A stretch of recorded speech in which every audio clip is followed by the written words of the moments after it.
جب ذبح کر چکے تو اپنی آنکھوں سے پٹی ہٹا کر کے آپ اللہ کا شکر ادا کر رہے تھے کہ اے مولا تیرا جو حکم تھا وہ میں نے مکمل کر دیا۔ تو جب آپ نے پٹی ہٹا کر کے دیکھی تو بکرا ذبح ہے اور اسماعیل علیہ السلام سلامت ہیں، تو رب تبارک و تعالیٰ نے یوں ارشاد فرمایا قد صدقت الرؤیا یا ابراہیم، اے ابراہیم تو نے ہمارے بتائے ہوئے خواب کو سچ کر دکھایا۔ وَنَادَيْنَاهُ بِذِبْحٍ عَظِيمٍ، ہم نے اسماعیل کو ذبح عظیم کے نام سے پکارا۔ اللہ تعالیٰ نے فرمایا، اللہ تبارک و تعالیٰ یہ امتحان لے رہا تھا۔ یہ انبیاء اکرام علیہم الصلاۃ والتسلیم کے ساتھ ہے، ایسا نہیں ہے کہ سارے لوگ یہ کر پائیں گے۔ وہ اس درجے کے ایمان والے تھے، ان کو اسی انداز سے امتحان لیا گیا۔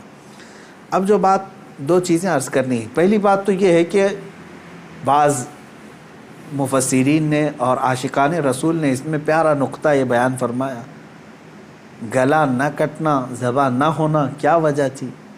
تو فرمایا گیا اس لیے کہ اسماعیل علیہ السلام کی پیشانی میں نور محمدی تھا۔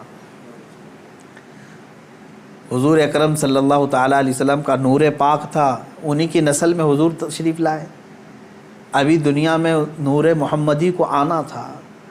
اب بعض مفسرین اس بات پر ہی نہیں رکتے بلکہ ان تمام چیزوں کو اوپر تک لے جاتے ہیں۔ ابراہیم علیہ السلام کو آگ نے نہیں جلایا، وہاں پہ بھی نور محمدی ان کے پیشانی میں تھا۔ نوح علیہ السلام کی کشتی غرق نہیں ہوئی اس لیے کہ نوح علیہ السلام کی پیشانی میں بھی نور محمدی تھا۔ بہرحال دوسری بات میں جو بتانا چاہ رہا ہوں وہ 4 چیزیں تھیں۔ ابراہیم علیہ السلام کا وطن سے ہجرت کرنا، ان کا آگ میں ڈالا جانا اور ان کا جانوروں کو ذبح کرنا، پھر چوتھے نمبر پر اولاد۔ کوئی بھی انسان اپنی زندگی میں 4 چیزوں سے بے انتہا محبت کرتا ہے، 4 چیزیں اس کی بہت محبوب ہوتی ہیں۔ پہلی چیز اس کا وطن، جہاں پر پیدا ہوا، جہاں رہ رہا ہے، اس سے وہ محبت کرتا ہے۔ دوسری چیز وہ اپنے مال سے محبت کرتا ہے۔ تیسری چیز وہ اپنی اولاد سے محبت کرتا ہے۔ چوتھی چیز وہ اپنی جان سے محبت کرتا ہے۔ اور امتحان انہی چیزوں سے ہوتا ہے جس سے محبت کیا جاتا ہے، ایسی دوسری چیزوں سے نہیں امتحان لیا جاتا۔ آپ کو جو چیز ناپسند ہے میں کہوں وہ دے دو، وہ فوراً اٹھا کے دے دیں گے، جیسے گھر میں رکھا ہوا کچرا اٹھا کر کے فقیروں کو دے دیتے ہیں۔ ہاں امتحان تو اس وقت ہوگا جو اپنے مزے کی اور پسندیدہ چیز آپ بنا رہے تھے اور پھر آپ کو کہا گیا اس میں سے دے دو، تب مشکل ہو جاتا ہے۔ ہاں جو دے دیا اور پھر وہ امتحان میں کامیاب ہوا، اپنی پسندیدہ چیز۔ ابراہیم علیہ السلام سے جو امتحانات لیے گئے وہ 4 محبوب چیزوں سے امتحان لیے گئے، اور اب 4 امتحانات میں ثابت قدم رہے۔ آپ نے وطن بھی ترک کیا، جان بھی جوخم میں ڈالی، اولاد بھی اور اپنا مال بھی۔ پھر اللہ تبارک و تعالیٰ نے اس عظیم مقام پر آپ کو فائز فرمایا جو حضرت ابراہیم علیہ السلام کو آج بھی کیا لقب ہے معلوم؟ ابو الانبیاء کہا جاتا ہے۔ ابو الانبیاء یعنی نبیوں کے باپ ہیں۔ اب عزیزان گرامی، ان واقعات میں میرے سنانے کا مقصد یہ تھا کہ ہمارے بچوں تک یہ واقعہ پہنچ جائے تفصیل سے، پھر آپ اپنے گھروں میں اپنی اولاد کو سنائیں ضرور۔ لیکن اس پورے واقعے سے ایک جو جذبہ ملتا ہے وہ ہے استقامت کا۔ یہی میرا میسج ہے آج کا، یہی میں پیغام دینا چاہتا ہوں۔ کسی بات پر جمے رہنا، ڈٹے رہنا، یہ انبیاء کی سنت ہے۔ ہاں ہلا دیے جائیں گے، تمہیں تکلیف میں ڈالا جائے گا، لیکن جمے رہو گے تو اسی طرح کے انعامات کی بارشیں بھی ہوں گی۔ آپ کو پتہ ہے حضرت بلال حبشی رضی اللہ تعالیٰ عنہ کو جب مکہ والے زنجیروں میں جکڑتے تھے یا پھر رسی باندھ کر کے مکہ کی گلیوں میں کھینچتے تھے، صحابہ اکرام حضور صلی اللہ علیہ وسلم کی بارگاہ میں تشریف لائے، عرض کرنے لگے یا رسول اللہ صلی اللہ علیہ وسلم کیا ہم حق پر نہیں ہیں؟ حضور نے فرمایا کیوں نہیں؟ کہا پھر کیوں ہمیں اتنی تکلیف دی جاتی ہے، کیوں ہمیں اس طرح سے غریب صحابہ کو مارا جاتا؟ ہم حق پر ہیں تو پھر یہ ہمارے اوپر حاوی کیوں ہوتے ہیں؟ اب سنیں، بہت سارے لوگوں کا آج بھی سوال یہی ہے کہ آج ہم اتنی بڑی تعداد میں ہیں، ہم ہی خدا کی عبادت کرتے ہیں، ہم ہی رسول پاک کی رسالت کا اقرار کرتے ہیں، قرآن کے قاری ہم ہیں، اذان کے دینے والے ہم ہیں، نمازوں کے قائم کرنے والے ہم، تکلیف ہم ہی کو سب سے زیادہ ہے، مارے جا رہے ہیں ہم ہی سب سے زیادہ آج دنیا میں۔ یہ سوال آج بھی گردش کرتا ہے۔ صحابہ بھی یہ سوال لے کر کے حضور پاک صلی اللہ علیہ وسلم کی بارگاہ میں حاضر آئے. میرے آقا صلی اللہ علیہ وسلم نے جواب میں جو ارشاد فرمایا وہی ہم سب کے لیے بھی آج عبرت ہے, وہی آج ہم سب کے لیے بھی درس ہے. حضور اکرم صلی اللہ علیہ وسلم نے اس صحابی سے فرمایا جنہوں نے سوال کیا, کہا کہ اللہ تبارک و تعالی جس کا جیسا ایمان ہوتا ہے ویسا امتحان لیتا ہے, اور آج تم لوگوں سے جو امتحانات لیے جا رہے صحابہ سے, حضور نے فرمایا اس سے کئی درجہ کٹھن امتحانات انبیاء سے لیے گئے. حضور اکرم صلی اللہ علیہ وسلم نے ارشاد فرمایا انبیاء میں سے بعض وہ نبی ہیں جیسے حضرت زکریا علیہ السلام, یہودیوں نے ان کے قتل کا منصوبہ بنایا اور ان کے پیچھے لگ گئے, یہاں تک کہ آپ جان چھڑاتے ہوئے ایک جگہ ایسے آئے, اللہ کے نبی ہیں, ایک درخت کے قریب آئے, درخت سے کہا کہ تو پھٹ جا میں تیرے اندر داخل ہوتا ہوں.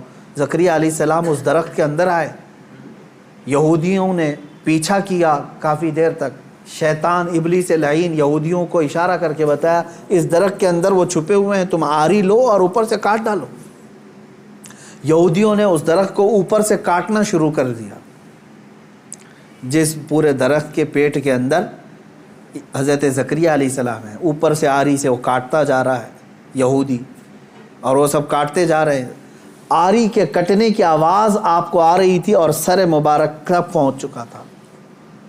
آپ آواز نکالتے, اللہ تبارک و تعالیٰ کی طرف سے یہ حکم آیا, اے زکریا صبر کر جاؤ, اور اگر اس پر تم نے صبر نہیں کیا تو صابرین میں سے تمہارا نام نہیں آئے گا. حضرت زکریا علیہ السلام خاموش ایسے رہے کہ پوری آری نے سر کو چیر دیا, بدن کو چیر دیا, پورے جسم کو چیر دیا, لیکن آپ نے آہ تک نہیں کہا, اف یہ تمام الفاظ بھی نہیں ادا کیے. احادیث میں یہ حضرت زکریا علیہ السلام کا استقامت, آپ جمے رہے, ڈٹے رہے, کٹ گئے, جسم پاک دو الگ الگ ٹکڑوں میں تبدیل ہو گیا. اب اندازہ کریں ان واقعات کو حضور اکرم صلی اللہ علیہ وسلم نے صحابہ کو سنایا. حضرت یحییٰ علیہ السلام پیش کیے گئے, 33 سال کی جوانی ہے, بادشاہ کے خلاف آپ نے فتویٰ دیا تھا, وہ 2 بہنوں کو ایک نکاح میں رکھا تھا, آپ نے فرمایا حرام ہے تیرے. بادشاہ نے کہا تم کیا مجھے بھی فتویٰ دو گے, مجھے بھی سکھاؤ گے؟ حضرت یحییٰ علیہ السلام نے کہا اللہ کی شریعت ہے, وہ ہر ایک پر نافذ ہے. اس بادشاہ نے اپنے خلاف اس فتوے کو دیکھ کر کے آپ کے قتل کا حکم دیا, اور آپ کو قتل بھی کیا گیا. آپ کا سر مبارک الگ کر کے تشت میں رکھا گیا. نبی کی بات کر رہا ہوں, حق بات بولنے پر یہ مصیبتیں آئیں گی. اسی لیے شاعر نے بہت اچھے انداز میں کہا یہ شہادت گئے الفت میں ہے قدم رکھنا, لوگ آسان سمجھتے ہیں مسلمان ہونا. ہاں لوگ یہ سمجھتے ہیں کہ آپ مسلمان ہیں, ہم کو تو کچھ ہونا ہی نہیں چاہیے. اگر کچھ ہونا ہی نہیں چاہیے تو پھر تم جو ہے بہت عیش و عشرت میں رہ رہے ہو, اور اپنے ایمان کی خیر لو, تم گزارے جاؤ گے. اگر امتحانات سے تو اللہ رب العزت کا شکر بجا لانا کہ ہاں تمہارا ایمان سلامت ہے, اور اللہ تبارک و تعالیٰ تمہارا ایمان بلند کرنا چاہتا ہے. کیا اصحاب کہف نہیں آزمائے گئے؟ اصحاب کہف 7 لوگ تھے, ایمان چھپائے ہوئے تھے, اور بادشاہ سے ڈر کر کے پھر وہ اپنا شہر چھوڑ کر کے نکل پڑے. تو جس غار میں وہ جا کر پناہ لیے, بادشاہ نے ظلماً ان کے اوپر دیوار بنا دیا, ان کی قبر بنا دیا اسی میں. لیکن قرآن پاک آج بھی گواہی دیتا ہے, اللہ تعالیٰ ان استقامت پر قائم بندوں کو اللہ تعالیٰ نے ایسی فضیلت سے نوازا کہ آج تک وہ اپنے غار میں سوئے ہوئے ہیں. اور قرآن کہتا ہے کہ سورج بھی ان کے اوپر سے ڈائریکٹ نہیں جاتا, جب کہف پر آتا ہے غار پر تو یا تو دائیں ہو جاتا ہے یا بائیں ہو جاتا ہے. وَتَرَى الشَّمْسَ إِذَا طَلَعَتْ تَزَاوَرُ عَنْ كَهْفِهِمْ ذَاتَ الْيَمِينِ وَإِذَا غَرَبَتْ تَقْرِضُهُمْ ذَاتَ الشِّمَالِ. سورہ کہف میں ایمان پر قائم رہنے والوں کے لیے اللہ تعالیٰ انعامات نازل کرتا ہے. آج کے دور میں بہت سارے لوگ پریشان اس بات سے ہیں, ارے کیا ہو جائے گا ہمارے ساتھ. اور خصوصاً علماء سے میں یہی گزارش کروں گا کہ حق بات بولنے میں اگر گردن چلی جاتی ہے تو اس کی پرواہ نہ کریں, اس لیے کہ یہ ہماری شریعت میں صحابہ کی سنت اور تابعین کی سنت رہی ہے. مجھے ایک بات یاد آتی ہے, سیدنا امام احمد بن حنبل رضی اللہ تعالیٰ مشہور امام ہیں, تقریباً ہمارے اماموں میں سے جو سب سے زیادہ تکلیف اٹھانے والے, مشقت اٹھانے والے امام وہ امام احمد بن حنبل ہیں۔ اللہ تبارک و تعالیٰ ان کی تربت پر ہزاروں رحمتیں نازل کرے۔ کبھی امام احمد بن حنبل کو پڑھ لینا، آنکھیں بھیگ جائیں گی۔ اپنے زمانے کی سختیاں انہوں نے برداشت کی ہیں، وقت کے ظالم خلفاء کے خلاف کھڑے ہوئے ہیں۔ خلیفہ بنتے تھے، کچھ لوگ سیاست میں آتے تھے اور اپنی طاقت کے زور پر چاہتے تھے کہ ہمارا ہی حکم نافذ ہو، شریعت نہیں، قرآن نہیں۔ بہت سارے نفس پرست اس طرح کے بادشاہ آئے، بہت سارے لوگ ایسے آئے ہر زمانے میں۔ اسی لیے اقبال نے سچ کہا تھا، ستیزہ کار رہا ہے ازل سے تا امروز، شرار ابو لہبی سے چراغ مصطفی۔ یعنی مصطفیٰ کریم صلی اللہ علیہ وسلم کے اس چراغ کو ابو لہب کی شرارتوں سے، اس کے چنگاریوں سے ہمیشہ معرکہ رہا ہی ہے۔ امام احمد بن حنبل کو کوڑے مارے جاتے تھے۔ کوڑا جو ہے چمڑے کا ایک بیلٹ ہوتا تھا، کافی موٹا، اور ننگی پیٹ کر کے جب مارا جاتا تھا۔ آج کے زمانے میں اگر مارا جائے تو میں سمجھتا ہوں چمڑی اس سے لگ کر کیا جائے گی۔ 100 کوڑوں کی سزا ہوتی تھی، اکثر 100 کوڑوں میں تو لوگ انتقال کر جاتے۔ حضرت امام احمد بن حنبل کو 3 خلفاء آئے نئے نئے، اور ہر ایک نے کوڑے مارے، ہر ایک نے، کہ تم اپنا حکم بدل دو۔ وہ حق بات پر قائم تھے اور قائم رہے۔ امام احمد بن حنبل ایک جگہ گزر رہے تھے، اس وقت کا ایک مشہور ڈاکو تھا، چور تھا، اور وہ قریب میں آیا، امام احمد بن حنبل سے جو بات کہہ رہا تھا آج ہم سب کے لیے عبرت ہے۔ اس نے کہا، اے احمد بن حنبل، 300 کوڑے کھائے تم نے، 100 200 300، مجھے دیکھو میں نے تقریباً چوری کے جرم میں 1500 کوڑے کھائے، لیکن ابھی بھی چوری چھوڑا نہیں میں۔ چوری کرتا پکڑا جاتا، چوری پر اتنے 100 کوڑے نہیں مارے جاتے، کبھی 20 کوڑے، کبھی 25 کوڑے، کبھی 40 کوڑے، قاضی اس طرح لگاتے رہے۔ تو وہ گن کے رکھا ہوا ہے، وہ کہتا ہے میں نے اب تک 1500 کوڑے کھا لیے لیکن ابھی چوری چھوڑا نہیں ہوں۔ وہ کہتا ہے کہ میں 1500 کوڑے کھا کر کے چوری نہیں چھوڑا، تم 300 کوڑوں پر حق بات کو نہیں چھوڑ دینا۔ 100 کوڑے کھا کر کے استقامت اور حق بات سے تم ہٹ نہیں جانا۔ امام احمد بن حنبل رضی اللہ تعالیٰ عنہ اس بات سے بہت متاثر ہوئے، اور انہوں نے اس کو بیان فرمایا کہ اس کے ایک جملے نے مجھے اور بڑا حوصلہ دے دیا۔ آج میں یہی کہتا ہوں میرے عزیزوں، لوگ جیل جاتے ہیں ریپ کیس میں، لوگ پکڑے جاتے ہیں چوری میں، ڈکیتی میں، مرڈر کیس میں، اور پھر چھوٹ کر کے آتے ہیں، پھر بھی نہیں چھوڑتے، پھر ان جرائم میں ملوث رہتے ہیں۔ نشے والوں کو دیکھو، پکڑے جاتے ہیں، مارے جاتے ہیں، اندر لاک اپ میں رکھے جاتے ہیں، پھر آتے ہیں، چھوٹتے ہیں، پھر وہی کام کرتے رہتے ہیں۔ میں علماء سے اور اہل حق سے یہی کہوں گا کہ جب جرائم پیشہ لوگ سزا پا کر کے بھی اپنے جرائم سے نہیں ہٹ پاتے، تو تمہیں تو آج حق بولنے پر اب تک کوئی سزا تو نہیں ملی۔ ہونا یہ چاہیے کہ اگر حق بات بولنے پر مجھے سزا بھی مل جائے تو میں حق بات پھر سر چڑھ کر کے بولوں گا، کہ پھر میں پھانسی کے پھندے پر بھی بولوں گا، تختہ دار پر بھی بولوں گا۔ یہ حق بات اور جرأت کے ساتھ بولنے کی ہر ایک کے اندر اللہ توفیق عطا فرمائے۔ آج سخت ضرورت ہے۔ میں مسلمانان ہند سے یہ کہوں گا، اب حالات ایسے ہیں کہ تمہارے استقامت کا امتحان ہوگا، تم ایمان پر کتنے ڈٹے ہو، تم شریعت مصطفیٰ صلی اللہ تعالیٰ علیہ وسلم پر کتنے جمے ہو، یہ تمہیں آزمایا جائے گا۔ آج بہت سارے صلح کلی وہ ہیں، سیکولر جو اپنے آپ کو کہتے ہیں، وہ یہ بھی اچھا وہ بھی اچھا، چھوڑو میاں کائے کا فساد۔ ہم کوئی فساد کی بات نہیں کر رہے ہیں، ہم صرف اتنی بات کہہ رہے ہیں جس نبی کا تم نے کلمہ پڑھا ہے اس نبی سے وفاداری کرو، اس رسول پاک صلی اللہ تعالیٰ علیہ وسلم کے پورے ہو جاؤ۔ تم اپنے ماں باپ کے خلاف گالیاں سننا نہیں چاہتے اور حضور پاک صلی اللہ علیہ وسلم پر گالیاں دی جاتی ہیں، تب تم کہتے ہو نہیں یہ سیکولر چیز ہے، سب چلتا ہے۔ معاذ اللہ رب العالمین، ایسی سیکولر بھاڑ میں جائے، اور ایسی سیکولرزم سے ہم پناہ مانگتے ہیں، اللہ کی پناہ، ایسی منافقت سے جس میں بندے کا ضمیر اور اس کا ایمان ختم ہو جاتا ہے۔ اے میرے عزیزو، استقامت کو سیکھو اور اس پر قائم رہو، جمے رہو۔ صحابہ اکرام کی تاریخ پڑھو گے، تابعین اولیاء کاملین کی تاریخ پڑھو گے تمہیں پتہ چلے گا۔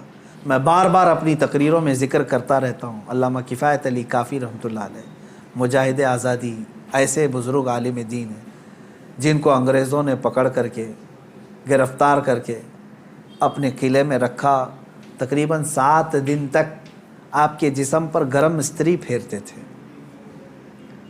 گرم کر کے استری کو، پریس جو ہوتی ہے اس کو جسم پر پھیرتے تھے، چمڑی جل جاتی تھی، اور جب رات کا وقت ہوتا تھا تو ان جلی ہوئی چمڑیوں پر وہ انگریز نمک چھڑکتے تھے، جسم پر نمک مارتے تھے، اور اس کے باوجود اتنے پر کم نہیں، اسی کافی رحمۃ اللہ علیہ کو بھرے چوک پر بازار میں پھانسی کے پھندے پر انہوں نے لٹکایا۔ ایک جم غفیر نے دیکھا، مجمع عام میں آپ کو پھانسی پر لٹکایا جا رہا تھا، لیکن ذرا برابر بھی پیشانی پر شکن ہے، چہرے پر ملال ہے، کہیں کوئی افسردگی ہے، پشیمانی ہے، کچھ نہیں ہے، کھلا چہرہ، تختہ دار پر جانے والا بھی عاشق رسول یہ گنگناتے ہوئے جاتا ہے، کوئی گل باقی رہے گا نہ چمن رہ جائے گا، پر رسول اللہ کا دین حسن رہ جائے گا، اطلس و کم خواب کی پوشاک پہ نازا نہ ہو، اس تنے بے جان پر خاکی کفن رہ جائے گا، سب فنا ہو جائیں گے، سب فنا ہو جائیں گے وہ لیکن حشر تک، سب فنا ہو جائیں گے کافی وہ لیکن حشر تک، نعت حضرت کا زبانوں پر چلن رہ جائے گا۔ یہ حضرت کفایت علی کافی رحمۃ اللہ تعالی علیہ کی استقامت ہے۔ ایک اور بزرگ ہیں حضرت عنایت احمد کاکوروی رحمۃ اللہ علیہ، ان کو سزا دی گئی انڈمان نکوبار میں کالا پانی کی، علامہ فضل حق خیر آبادی رحمۃ اللہ علیہ۔ کچھ وہ علماء بھی ہیں جن کو ایسی سزائیں دی گئی تھی کہ ریڑھ کی ہڈی توڑ دی گئی تھی، وہ کھڑے نہیں ہو سکتے تھے، یعنی ان کو 5-5 6-6 سال تک ایسی جگہ پر بٹھایا گیا کہ ان کی گردن سیدھی نہیں ہو سکتی تھی، چھت اتنا نیچے کر کے ان کو اس طرح سے رکھا گیا کہ پوری کمر کی ہڈی سے لے کر کی گردن تک مڑ چکی تھی۔ ایک انگریز وہ خود اپنی کتاب میں لکھتا ہے کہ دلی کی سرزمین پر میں اپنے ایک بڑے آقا سے ملنے کے لیے گیا تو اس کے گھر میں کباب کی بو آ رہی تھی، میں نے پوچھا اتنی رات گوشت کی بھوننے کی خوشبو کہاں سے؟ تو اس نے اپنے گھر کے پیچھے والا دروازہ کھول کر کے بتایا وہاں پر علماء اہل سنت کو آگ سے داغا جا رہا تھا، گرم کوئلے لگائے جا رہے تھے، وہ ان کے بدن پر لگنے والی گوشت کی بو پورے گھر میں محسوس کی جا رہی تھی۔ انگریزوں نے تاریخ میں لکھا ہے۔ میرے عزیزو، ان تمام حالات کو بھی فیس کیا ہمارے علماء اہل سنت نے، لیکن وہ ٹس سے مس نہیں ہوئے، اپنا دین نہیں بیچا، اپنے ایمان کا سودا نہیں کیا، نہ جا کر کے گستاخان رسول کے پیروں میں ان کی دھوتیوں میں چھپ کر بیٹھے رہے، نہ مال لے کر کے انہوں نے اپنے دین کا سودا کیا۔ آج بھی جس کی غیرت زندہ ہے، جس کا ضمیر جاگ رہا ہے، میں ان سے کہوں گا کہ اس قربانی میں آپ یہ محسوس کریں کہ اس قربانی کا سب سے بڑا میسج استقامت ہے، دین پر قائم رہنا۔ اللہ تبارک و تعالیٰ بڑے سے بڑے امتحانات اگر لے، اس پر ثابت قدم رہنے کی دعا بھی اسی سے مانگے۔ اور آج کے زمانے میں جو حالات ہمارے بنائے جا رہے ہیں، اس میں بھی بھیک مانگو رب ذوالجلال سے، خیرات میں مانگو اے اللہ، حالات اب ایسے آ گئے کہ لوگ ایمان پر قائم رہنا ان کا مشکل ہو گیا ہے، دین پر قائم رہنا مشکل ہو گیا ہے، کفار و مشرکین نے زمین تنگ کرنا شروع کر دیا۔ یہ ہماری شامت اعمال بھی ہے اور اللہ تعالیٰ کی طرف سے امتحان بھی ہے۔ تمہارے لیے اب اذانیں مشکل کر دی جائیں گی، نمازیں مشکل کر دی جائیں گی، تمہارے چہرے پر داڑھی اب لوگوں کو کھٹکنے لگی، تمہاری ٹوپیاں گڑھنے لگ گئی، تمہاری تعلیم سے ان کو نفرت ہونے لگ گئی، اب قرآن تک آ گئے، قرآن کی آیات کو اب زیر بحث لایا گیا، اب ٹی وی میں میڈیا میں اب جو ڈیبیٹ چلے گا وہ قرآن کی آیتوں کو لے کر کے۔ اب تک مجھے بتاؤ، یہ سوشل میڈیا ہو یا ٹی وی ڈیبیٹ ہو، یہاں دوسری کوئی مذہبی کتابیں نہیں لائی جاتی کبھی ڈیبیٹ میں؟ آج تک سنا کبھی آپ نے تلمود کو، اولڈ ٹیسٹمنٹ کو، بائبل کو موضوع بحث بنایا گیا، وہ اس میں ایسی آیتیں، اس میں ایسی آیتیں، آج تک کبھی سنا آپ نے؟ یا پھر ہندوؤں کی مقدس کتابیں، چائنیز کی جو مقدس کتابیں، بدھزم کی جو مقدس کتابیں، نہیں لایا جاتا۔ موضوع بحث اگر کوئی چیز ہے تو قرآن عظیم ہے۔ آج قرآن پاک کو ٹارگٹ کیا جاتا ہے، اس کی آیتوں پر بحث کیا جا رہا ہے۔ کیا ہو گیا مسلمانوں کو؟ آج تمہارا امتحان ہے۔ ہاں، کسی وقت اگر موقع آیا تو میں ضرور پیش کروں گا۔ یہ جن آیات کو لے کر کے آج بحث کر رہے ہیں تقریباً سارے مذہب کی کتابوں میں یہ میسج ملے گا۔ جہاد کے متعلق باتیں کرنے کے لیے قرآن پاک کو یہ ٹارگٹ بناتے ہیں اور کہتے ہیں کہ اس میں جہاد اور لوگوں کو قتل و غارت کرنے کی تعلیم دی جاتی ہے۔ یہ جن جن آیتوں کو کوٹ کرتے ہیں میں چیلنج کے ساتھ کہتا ہوں اسی طرح کا میسج میں ہندوؤں کی کتاب میں بھی بتا سکتا ہوں اور عیسائیوں کی کتابوں میں بھی بتا سکتا ہوں، لیکن جانبداری ایسی ہے کہ ان کتابوں کو چھوا بھی نہیں جاتا، بات بھی نہیں کی جاتی۔ قرآن پاک پر آج سب حرزہ سرائی کرنے پر مشغول ہیں۔ میں علماء سے کہتا ہوں ہزاروں کی تعداد میں علماء اہل سنت موجود ہیں، عشاقان رسول موجود ہیں۔ اب تمہارے استقامت کا امتحان ہے، جمے رہو ایمان پر، ڈٹے رہو، آ جاؤ مصطفیٰ کریم صلی اللہ تعالیٰ علیہ وسلم کے اخلاق حسنہ پر۔ تم نے دنیا بہت دیکھی، عیاشیاں بہت کر لی، فیشن شو بہت کر لی، اپنے نفس کو بہت راضی کر لیا۔ کچھ مصطفیٰ کریم صلی اللہ علیہ وسلم اور ان کے رب ذوالجلال کو راضی کرنے کے لیے بھی کام کر لو۔ تم نے کپڑے پہنے اپنے نفس کو راضی کرنے کے لیے اور چند شیاطین کو اور چند دوستوں کو راضی کرنے کے لیے، اپنے چہرے کی حیت بنائی، اپنے گھر بار کو بنایا چند لوگوں کو راضی کرنے کے لیے۔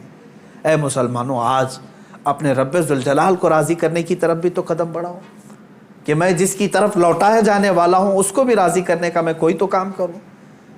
میں چہرے میں، کپڑوں میں، اپنے لباس میں، اپنے گھر میں، اپنے کھان پین میں اللہ اور اس کے رسول کو راضی کرنے کی بھی کچھ کام کروں۔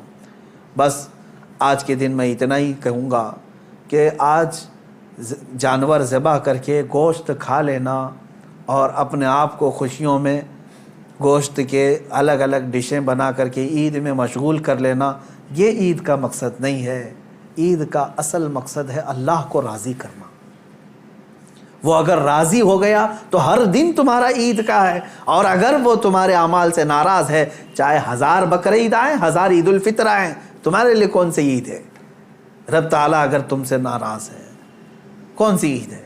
عید در حقیقت مولا کو منانا ہے، اس کو راضی کرنا ہے۔ قربانیاں گوشت کھانے کے لیے نہیں۔ ایک مسئلہ بھی جاتے جاتے بتا دوں، اگر کسی نے گوشت کھانے یا صرف گوشت کی نیت کر کے قربانی کی کہ آپ گوشت ملنے والا ہے، فلاں فلاں ڈش بننے والی ہے گھر میں، تو کہا گیا کہ اس کی قربانی ہی نہیں ہے، قربانی ہوگی ہی نہیں۔ جس نے گوشت ملے گا اس کو میں بیچوں گا، اتنا کماؤں گا، جس نے بھی یہ نیت کی اس کی قربانی ہوگی ہی نہیں، ہوگی ہی نہیں۔ فرمایا گیا تقرب الی اللہ کی نیت ہونی چاہیے، میں قربانی کر رہا ہوں صرف اللہ کی رضا کے لیے، نیت یہ ہو، اور پھر گوشت کھانے میں مل گیا تو یہ اللہ کا انعام ہے۔ گوشت تو کھانا ہی ہے، ملتا ہی ہے آپ کو، لیکن نیت پہلے گوشت کھانے کی نہیں ہے، اللہ کو راضی کرنے کی ہے۔ رب تبارک و تعالیٰ راضی ہو جائے۔ میرے عزیزو، آج کے دن اللہ تبارک و تعالیٰ کی بارگاہ میں خصوصی التجا کریں، دعا کریں، مولا کریم عید الاضحیٰ کی برکت سے یہ لاکھوں جو قربانیاں ہیں ان کو قبول فرمائے، اور ان قربانیوں کی برکت سے مولا تعالیٰ ہم سب پر مسجدیں، عیدگاہیں اور ہماری عبادت گاہیں کشادہ فرمائے۔ حرم پاک اور حرم رسول کو مولا تعالیٰ ہم گنہگاروں کے لیے پھر سے کشادہ فرمائے۔ بیت المقدس کو مولا تعالیٰ ظالموں کے چنگل سے آزاد فرمائے، اور تمام عالم اسلام کے مسلمانوں پر رحم و کرم فرمائے۔ خصوصیت کے ساتھ رب ذوالجلال تیرے بارگاہ میں دعا ہے مولا گستاخان رسول کو ہلاک و برباد فرما دے۔ جو تیرے نبی صلی اللہ علیہ وسلم اسلام اور قرآن اور تیری ذات پر انگلی اٹھائے مولا، ان کو تو عبرت کا نشان بنا دے، ہلاک و برباد فرما دے۔ اے کریم خدا ارحم الراحمین، جو گستاخی کرے چاہے وہ دنیا کے کسی بھی خطے میں ہو، مولا غیب سے تو اپنا سخت پکڑ اور سخت پرسش کا حکم ان کے لیے نازل فرما۔ الہ العالمین تو ان پر عذاب علیم نازل فرما، عذاب عظیم نازل فرما۔ اے کریم خدا ارحم الراحمین، ہم تمامی عالم اسلام کے لیے دعا گو ہیں، امت مصطفیٰ کے لیے دعا گو ہیں مولا۔ اے کریم خدا اس عید قرباں میں سب کو امن و امان عطا فرما، ہر طرح کی بلاؤں اور آفتوں سے ہماری حفاظت فرما۔ الہ العالمین ہماری عیدوں کو اپنی بارگاہ میں قبول و مقبول فرما۔ وصلی اللہ تعالی علی خیر خلقہ محمد وآلہ واصحابہ اجمعین، وآخر دعوانا ان الحمد للہ رب العالمین۔ اللہ اکبر، اللہ اکبر، لا الہ الا اللہ واللہ اکبر وللہ الحمد۔ اگر آپ کو اس ویڈیو سے تھوڑا سا بھی علم حاصل ہوا ہو تو اس ویڈیو کو لائک کر کے ہمارے چینل کو سبسکرائب کر لیجیے تاکہ آپ روزانہ ہمارے بیانات سن سکیں۔